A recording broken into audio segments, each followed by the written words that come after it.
businesses are destroyed by paper cuts, not sledgehammers. There's going to be a whole world of people that say, hey, it's not a big deal, it's unreasonable, etc. They don't have to live with the outcomes of not addressing those things.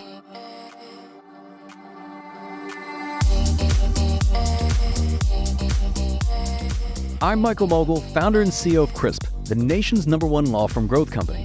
I've built my business through practice, not theory. Crisp started with just $500 to my name and has grown to over 8 figures in revenue over the last few years, earning a spot on the Inc. 500 list of the fastest growing private companies in America. Our approach has been to take everything we've learned about generating massive growth within our own organization and help the country's most ambitious and committed law firm owners do the same for theirs. In each episode of this podcast, I sit down with innovative market leaders from the legal industry and beyond to learn from those who thrive in the face of adversity, challenge the status quo, and define what it means to be a true game changer. This is Jessica, Head of Coaching Strategy at Crisp, and today we're flipping the script for another special edition episode to get Michael's take on why the hardest work is the part no one ever sees, why complacency kills and paranoia keeps you sharp, and how to protect the results you've built when everyone else thinks it came easy. Show it what it is that you're doing, share that, make sure that you align on value, because just because you're really good and you make it look so easy, sometimes you make it look easy, everybody else thinks they can do what you do. That's coming up on the Game Changing Attorney podcast.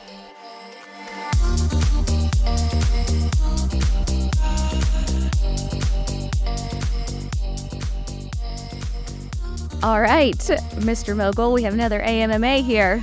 So excited to be here. What an opportunity it is, Jessica, to join you for another AMMA.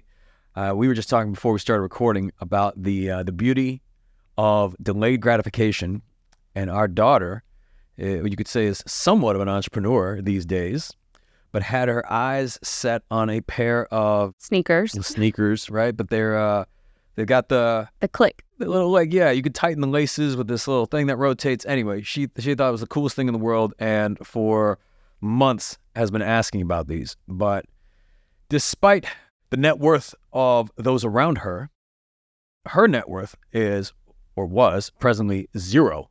So she wasn't getting those sneakers. And she said, well, how do I get these sneakers? We said, well, they cost money. And she said, how do I get money? I said, oh, girl, you've come to the right place, because typically the way you get money is you provide some sort of service or you solve a problem for another person, and then in exchange, they compensate you with money. And she said, well, what kind of problems can I solve? Or what can I offer? And it just so happened that she was into creating these bracelets.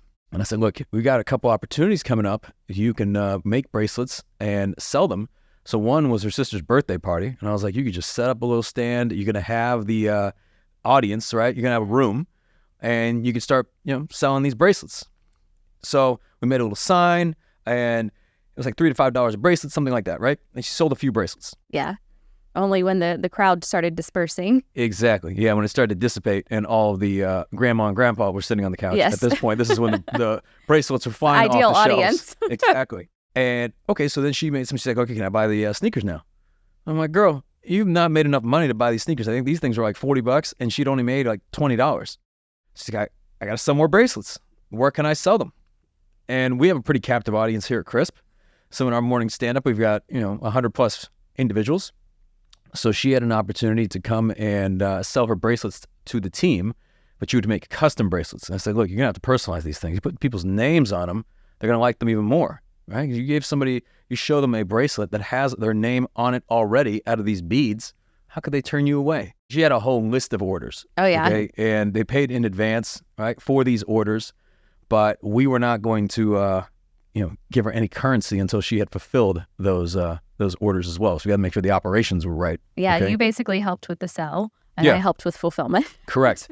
So she made the money, and then we placed the order for the sneakers. And from the time that order was placed, it would be like 2 to 3 days for shipping. She must have asked 300 times, are the sneakers here yet? And she was so excited, and they finally arrived last night when she was asleep.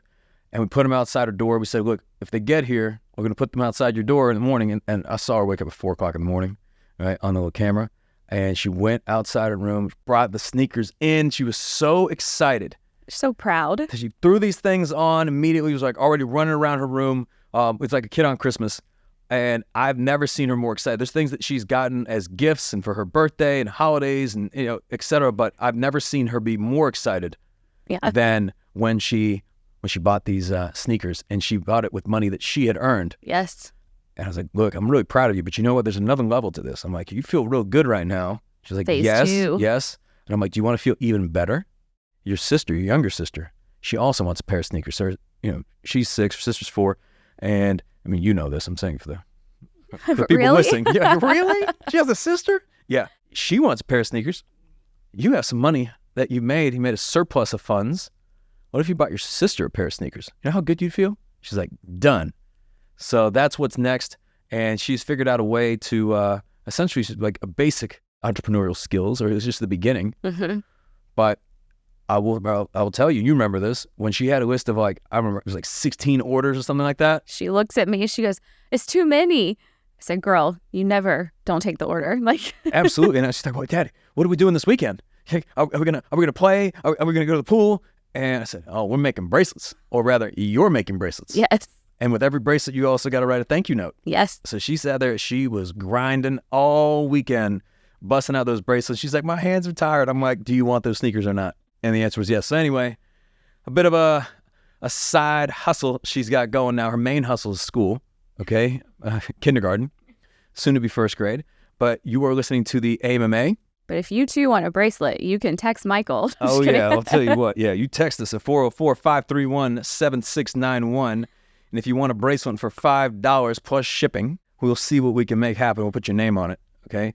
But you can also text us questions, anything to do with business, leadership, culture, marketing, scaling, anything like that. And we might just answer that question here on the podcast. If you're tuning in for the first time, we do different types of episodes here. We've got the traditional interview style format where we bring on an expert, ask them all sorts of questions. You guys know what a podcast is. And then we have the AMAs, which you're listening to, and then the encore editions, which are some of our most popular episodes that we bring back onto the show. So with that, Jessica, what do we have this week on the AMMA? All right, let's kick us off with question number 1. Michael, I'm dealing with some entitlement from my newer associates. They see our firm's success and my lifestyle, but have no concept of what it took to build it. I overheard one actually say, it must be nice to delegate everything, not realizing I still review every filing and study litigation like I'm still in law school. How do you help entitled team members better understand the invisible sacrifice behind what looks like overnight success? It is a good question. I will preface that. I don't know that you can. I mean, there's certainly things that you can do, but what's the expression? The eyes see and the ears hear what the brain is looking for, sort of thing. So if somebody has a particular worldview where they see somebody who is successful and immediately look at it and say, must be nice, or I bet it came easy for them, or I bet that they had some level of privilege or whatever. If that's just their mindset towards success, then there's probably little you can do to change that. Okay, so first and foremost, it's really comes down to who you hire and then vetting for those values. But the other way to look at it is if you have somebody new who's starting at the firm and they're just fresh out of law school and they see you and they say it must be nice to delegate, it is. I mean, from their perspective, it absolutely is nice. And it is nice for you, quite frankly. But I could look at it and say, look, you don't have to necessarily take offense to that. I think your role as the leader of your organization is also to show what's possible. And if they can see that within your system and within your firm that they can put in the work and learn new skills and learn new capabilities and get to a place where they too could also delegate and they can have a great support team around them, and ultimately that you show, like, you essentially are leading by example and you're showing what great can look like. And if that's possible for them, that could be very exciting and encouraging. It's no different than if you roll up to the office in a cool sports car and they say, oh man, it must be nice to be able to get that Bugatti Veyron. And you can say, you know what, if I can do it, and I'm a fucking idiot, you can too, right? So it's, what's the expression? If my grandma had balls, she'd be my grandpa. And what I mean by this is that if they did the same things that you did, then they would have your results and your outcomes. I might edit that out, but I've not heard that expression, but okay. Maybe keep it in. But my point with this is that how do you expect someone to know what you do in the shadows when they don't see it?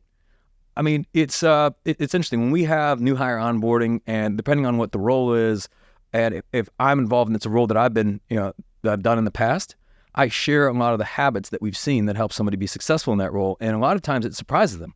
It's like, okay, well, I know this looks easy, but it looks easy because the person you're seeing doing it has done it thousands of times over like a decade plus. So they've gotten a lot of reps in.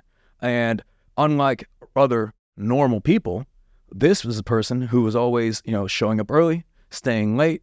On the weekends, people were hanging out and going out to, parties and getting drunk. And they were like staying and essentially learning and developing their skill set.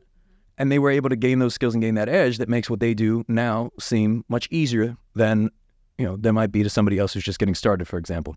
I think the point is that if you can show that within your system that success is possible for other people, and if they also develop their skills and capabilities, it becomes something that's inspiring and they can aspire to. But if you have somebody that's of the mindset that they're going to resent you from the day you come in, and they think that the life you have today is the life you always had, it's not necessarily even their fault, but it may be helpful to share, here's how we got here. I mean, this is why like Crisp story is such a part of like Crisp 101 when somebody starts, so that we're always reminding people and we never forget where we came from. And it's important to have that humility because they see it today, but there's there's team members that were with us in the early years, the dark ages, right? And they remember, they're like, look, we were all sitting in this tiny little office, all of us in just one room. We had one bathroom. Like it was a different time. And since then we've grown into, what is it, like 1, 2, 3, 4 offices? Yeah. As we've expanded, like 4 or 5 maybe. But that was a part of a long journey, of a like 13 plus year journey that, as we grew and evolved. And it's no different than like team members when they started, when they came in, someone came in as like interns and, some were like hourly and, now they're leaders within the organization. So it's great to see them grow and scale. So I think a lot of this is also shared through experiences and storytelling. But if you can roll up your sleeves and be in the trenches with your team, I think the respect is earned. And if they can see that you're willing to do the things that you're asking them to do, that's going to go a long way as well. But ultimately, if somebody sees the world a certain way, there's little you can do to change that.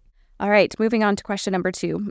Hey, Michael, been listening for years. I just came off my most successful quarter after a record-breaking year. I don't want to be paranoid, but I feel like even with all that success, we're starting to backtrack and I'm noticing small details being overlooked. Preparation starting later, an attitude of we've got this creeping in.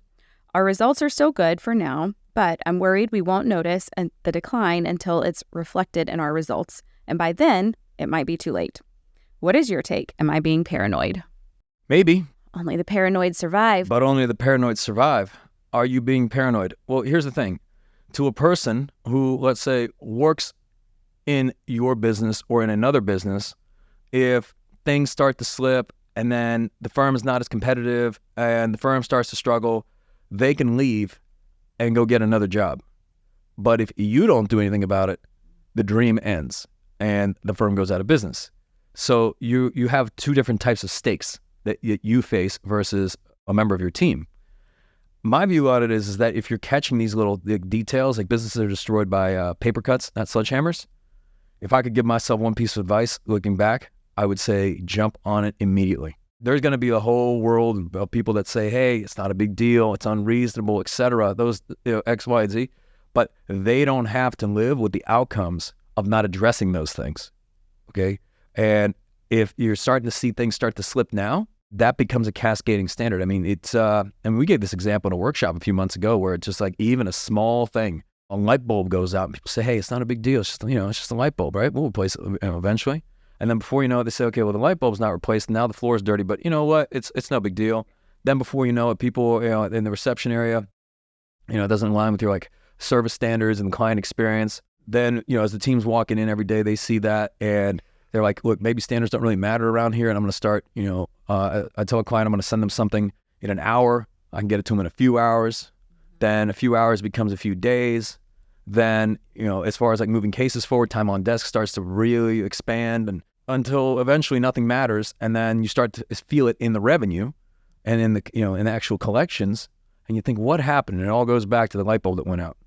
So the standards that you set and then the standards that you reinforce. So if you're tolerating anything less than what that standard is, then the standard really is what you're tolerating. So it's always whatever the lowest bar is. And if your aim is to be an organization that is, let's say, world class, and the things that got you to where you are is that level of attention to detail and that level of excellence, then compromising on those very things it becomes a slippery slope. So maybe it is your spidey sense that's going off telling you, hey, get on this now, because right now it's a small problem.